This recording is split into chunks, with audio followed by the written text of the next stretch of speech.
The world is in turmoil. Ukraine is ravaged by war. A humanitarian crisis is unfolding in Europe.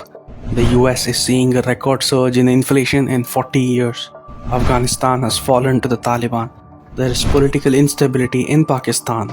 Sri Lanka is facing its worst ever economic crisis in history.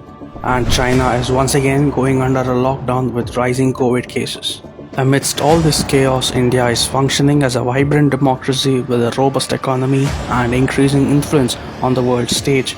This hasn't been the case in most parts of the world.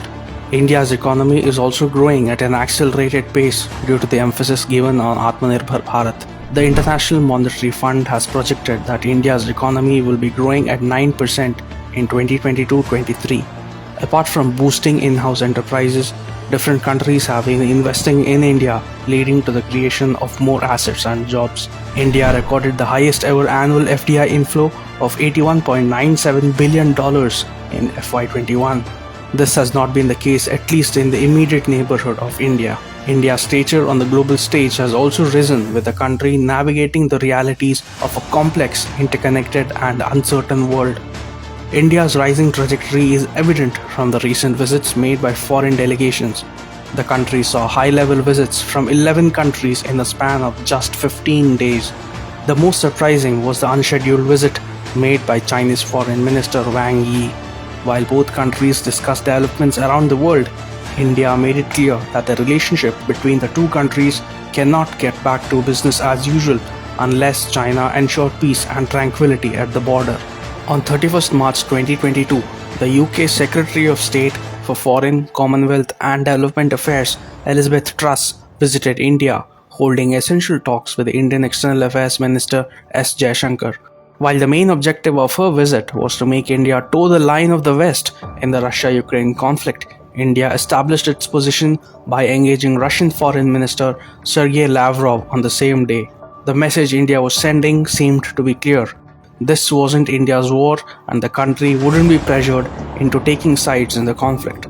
On the other hand, India held talks with Russia to secure its energy and defense needs, with the Russian foreign minister appreciating India's neutral stance in the conflict. A rupee-ruble mechanism is being worked out for sourcing Russian oil and defense equipments as Russia faces sanctions from the West.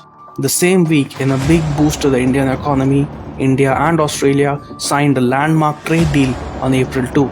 The deal, which is nearly 10 years in the making, will benefit Indian exporters from over 6,000 broad sectors, including textiles, leather, furniture, jewelry, and machinery. The deal will increase supply chain resilience and stability in the Indo-Pacific region, as both India and Australia seek to counter China. India has also been expanding its influence in its immediate neighborhood.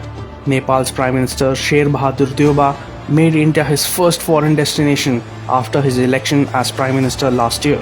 PM Deuba and PM Modi virtually flagged off a passenger train connecting Bihar and Nepal, opening up an entirely new dimension for cross-border connectivity. Nepal also became the fourth country outside India where RuPay is live, the others being Bhutan, Singapore, and UAE. India is also helping countries that are passing through difficult times without taking undue advantage of them. India has extended several lines of credit and has also sent food and fuel to help Sri Lanka cope with the economic crisis. India has sent several consignments of wheat to Afghanistan as part of its humanitarian aid to the Afghan people, as the Taliban-ruled country is facing extreme food shortages. India is also sending medicines and other humanitarian aid to war-ravaged Ukraine. In an increasingly volatile world where uncertainty is the order of the day, India appears to be confidently taking its place on the world stage.